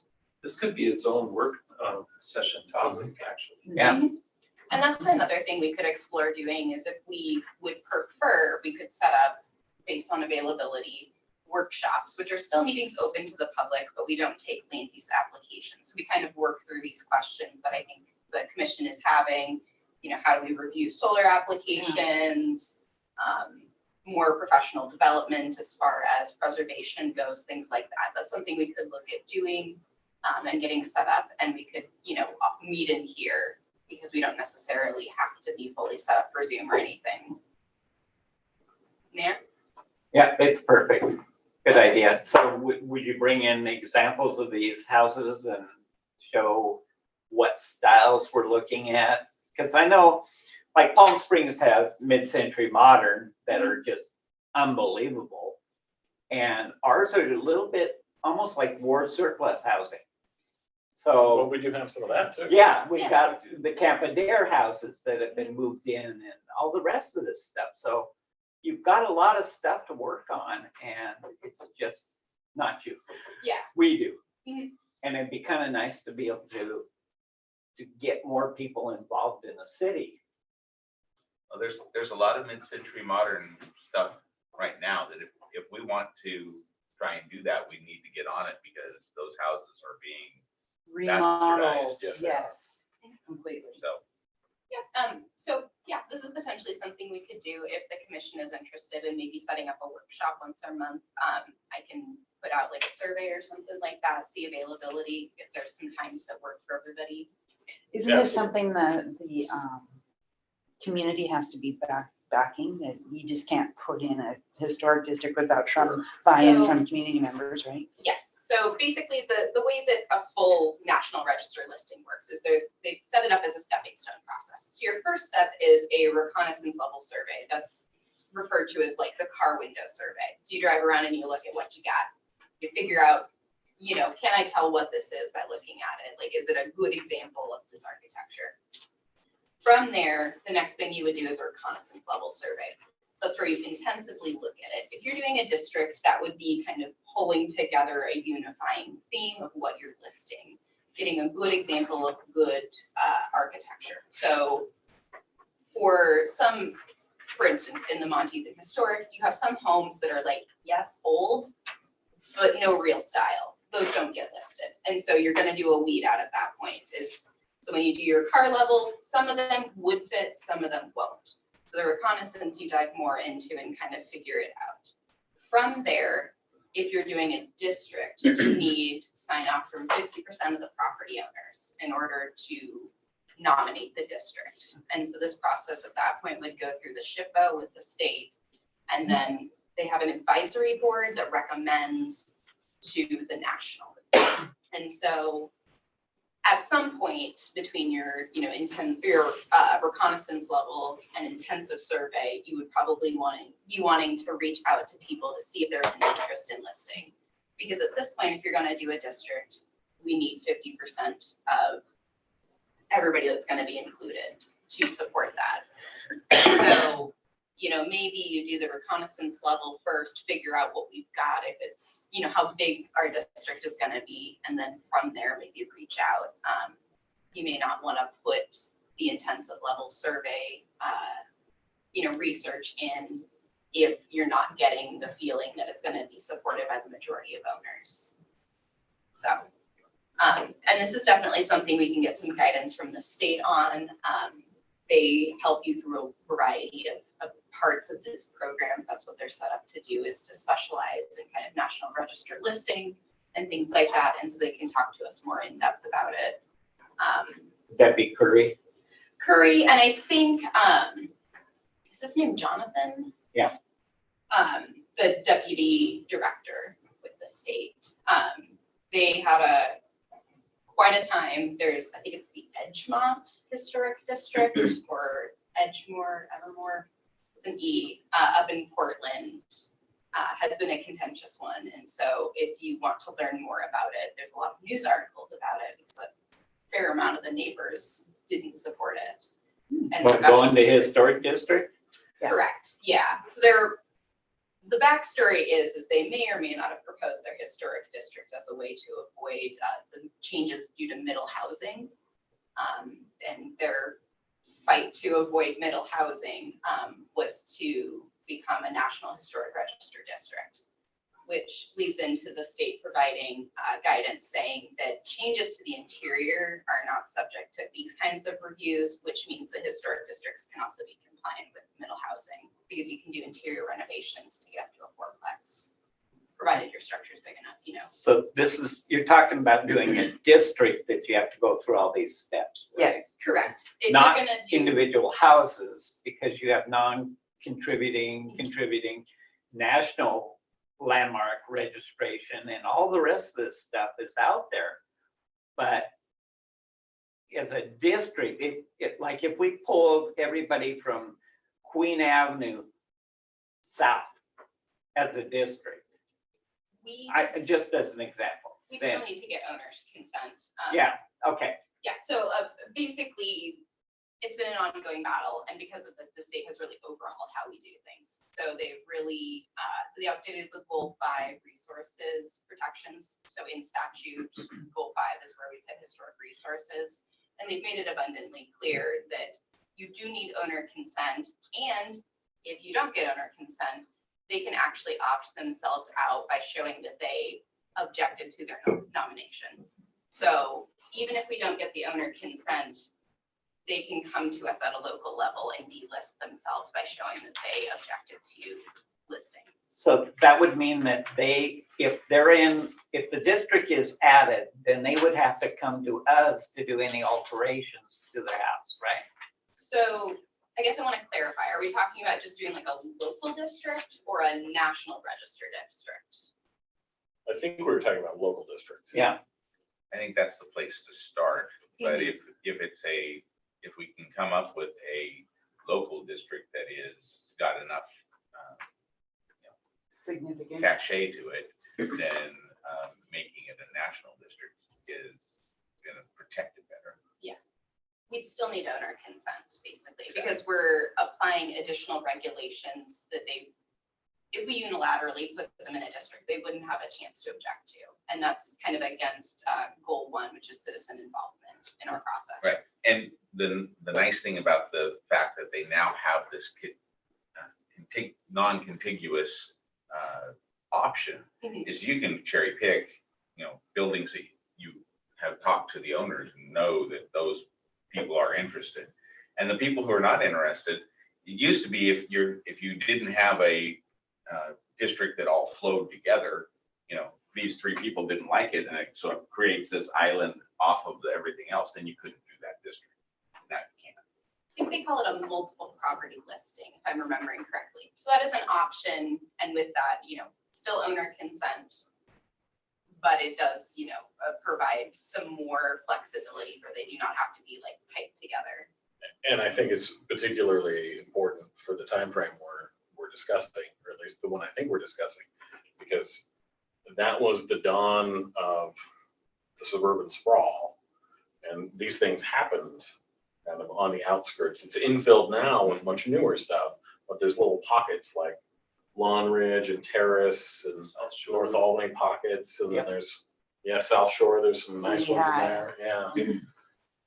There's a beautiful international style house in the Monteith Historic District. It's going to be corner of, I want to say 10th and it's one after Calapooya, is it Maple? Is that 11th Maple? Yeah, 11th. 11th Yeah. Maple, the big white one Yep. with the flat roofs. It's a tremendous house. It's Yes. tremendous inside. Tremendous, yep. It's- And they've taken beautiful care of it. That's a great example. And that time frame is now considered historic. So that's an example of one that could be listed. I'd like that. Yeah. Yeah, that house is Was much that on bigger the than it tour? seems on the outside. Mhm. Like if you think it's It's on the impressive, tour. have you been in?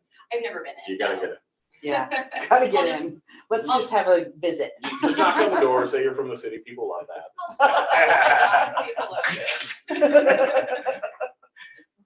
So, that's something we can definitely pursue. And like I said, the next big round of funding, that's definitely something we can look at doing. I was involved in a bicycle survey of art glass on Alameda Island because it was a passion project of a family member, and I was much younger, but that was a fun thing to do. Just bicycling around the island, looking for art glass, and then if somebody was outside, saying, "Hey, do any of your neighbors have art glass?" It's amazing how many people. When I was approached, how many people have art glass in their house? And you go, "Oh yeah, my neighbor has this window on the sidewall. You got to see it." Yeah, it was fun. It could be fun for all of us. Yeah. Oscar's got Bicycle bikes. tour. Yeah. Old bikes. It's a really big wheel, right? Yeah. Wheel one on the back. Make sure we go out in a maximum group of 3. Like posses of 3 max. With a helmet. Oh, we can get on the trolley. 3 only. Yeah, we should make an official meeting instead of here. That's true. You gotta catch up. We're approaching 8. Is there anything else? Any business from staff other than what you've already said? We kind of just mixed it together. I guess business from staff, if we're interested in doing the workshops, which I'm fine doing, personal staff time is fine for me. I can work on setting up maybe a doodle poll or a survey monkey. I'll check and see what IT lets us do. And so you'll be able to select your general availability. So if you have reoccurring meetings, definitely don't select those days. And then from there, we can kind of figure out if there's like the 3rd Tuesday always works for us or something like that. We can kind of get something. If you'd prefer, we can just kind of generally schedule them throughout the month, as long as we do public notice. Because if we have how many people becomes a meeting? 3? Is it 3 or is More it than 4? three. I would think I think 4 four. per 4, quorum. quorum, yes. Then it becomes a meeting and it has to be open to the public. So we just do 3. No. Yep, so I can reach out and start coordinating what works for us, see if I can find something regular. If not, we can try to work on just cherry picking some dates throughout the year. Cool. All right. Can I beg for 5 seconds? Sure. Go for it. Thank you. Sorry that I was in a different meeting downstairs. Lisa Grotto, Albany Downtown Association, just wanted to share that the revitalization grant opportunity has returned. We are accepting pre-applications for buildings, businesses within the downtown district. And we can provide more information on our website or in the newsletter. For what type of things? This is the Oregon Main Street Oh, that one. revitalization opportunity. Last year, we narrowed it down to one applicant that was the Oregon Electric Railway Station. That was and the then one that has to go through ADA in order to the only applicant can be the Downtown Association on Right. behalf of ourselves or a project in town. Okay. I remember that. Ooh, Cool. Careful. That was a very good save right there. Very good. Good thing we brought Didn't even this up notice. this year. Yeah. Oh my goodness. Can I? Good. Next meeting date is Wednesday, February 1st, 2023, and we're adjourned at 7:57. Thank you, everyone. Thanks, Bill. Good night. Happy New Year's. Happy New Year. Oh, Because they didn't hand it out until after, then you know. But nobody really cares about that. It's when Rebecca brought in the entire plan and it was hundreds of pages. So we both tried to quit making you guys stand there. That way I can say that I share this information at all the different meetings when I do my report to the state. Not that I couldn't have told you all afterwards. That way it's